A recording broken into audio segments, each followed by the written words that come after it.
बच्चों, मेरी कहानी चैनल पर आपका स्वागत है। आप सब कैसे हैं? आशा करती हूँ सब खुश हैं। आज की कहानी है मिस्टर बीस्ट बाघ 5।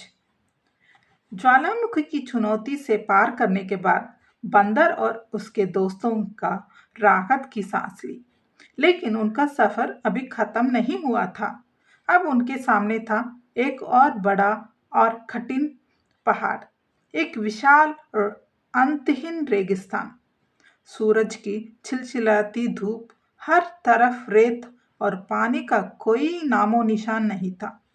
सुबह होते ही सभी ने अपनी यात्रा फिर शुरू की।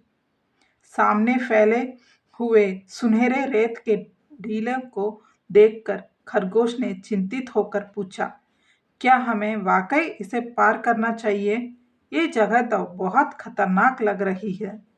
बंदर ने आत्मविश्वास के साथ कहा, हमने अब तक कई चुनौतियों का सामना किया है।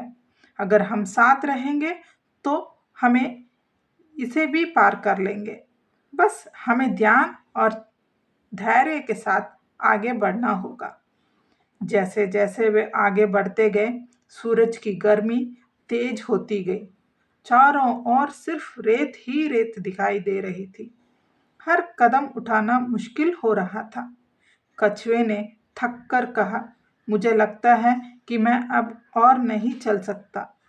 ये जगह मेरी घाटी के लिए सही नहीं है। हाथी ने अपनी सूंड से रेत हटाते हुए जवाब दिया, हम सब मिलकर तुम्हारी मदद करेंगे, बस हिम्मत मत हारो। खरगोश धीरे धीरे चलना जारी रखा, लेकिन उसके कदम लड़खड़ा रहे थे। कुछ घंटे बीतने के बाद पानी की कमी ने सबकी हालत खराब कर दी। उनके पास थोड़ा बहुत पानी था, वो भी खत्म हो चुका था। तोते ने आसमान में उड़ते हुए कहा, मैं ऊपर से देखता हूँ कि क्या कहीं पानी का कोई स्रोत है। बंदर ने सबको धैर्य बनाए रखने हुए कहा, लेकिन सबके चेहरे पर थकावट साफ झलक रही थी। तभी खरगोश अचानक रेत पर गिर पड़ा। उसकी हालत खराब हो रही थी। हमें उसे ऐसे नहीं छोड़ सकते, बंदर ने कहा, हमें कुछ करना होगा। हाथी ने अपनी भारी कदमों से रेत को हटाना शुरू किया। उसने कहा, जहाँ रेत गीली है वहाँ पानी हो सकता है। बंदर और कछुए ने भी उसकी मदद की, जबकि तोता आसमान से मार्गदर्शन कर रहा था। कुछ समय बाद हाथी ने अपनी सूंड से एक छोटे गड्ढे में खुदाई की। थोड़ी ही देर में वहां से पानी निकलने लगा। पानी! बंदर ने खुशी से चिल्लाया। सब ने जल्दी जल्दी पानी पिया और खरगोश को भी पानी पिलाया। उसकी हालत धीरे धीरे बेहतर होने लगी। सब ने राहत की सांस ली। फिर बंदर ने सबकी ओर देखा और कहा, ये हमारी एकजुटता और धैर्य ने हमारी जान बचाई है। इस रेगिस्तान को पार करने के लिए हमें यही सीख याद रखनी होगी। कछुए ने सहमति से सिर हिलाया और कहा, अगर हम साथ हैं तो कोई भी चुनौती हमें नहीं हरा सकती।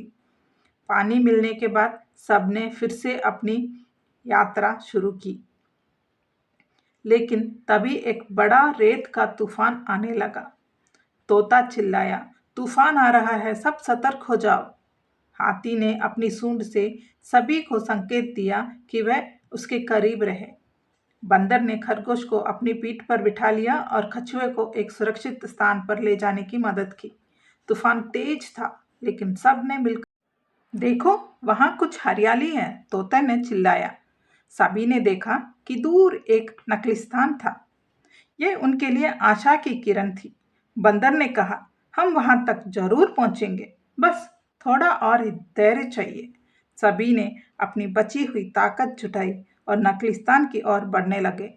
जब वह नकलिस्तान पहुंचे तो उन्हें वहां पानी और छांव मिली। हाथी ने खुशी से उछलते हुए कहा, हमने ये कर दिखाया। कछुए ने कहा, ये हमारे धैर्य और सहयोग का परिणाम है। बंदर ने आसमान की ओर देखा और कहा, हम अपने लक्ष्य की ओर भी करीब हैं। ये रेगिस्तान हमें सिखाता है कि सभी हार मत मानो। उस रात सब ने नकलिस्तान में आराम किया। तारे चमक रहे थे और सभी के दिल में नई उम्मीद थी। अगले दिन वो अपनी यात्रा को जारी रखने के लिए तैयार थे।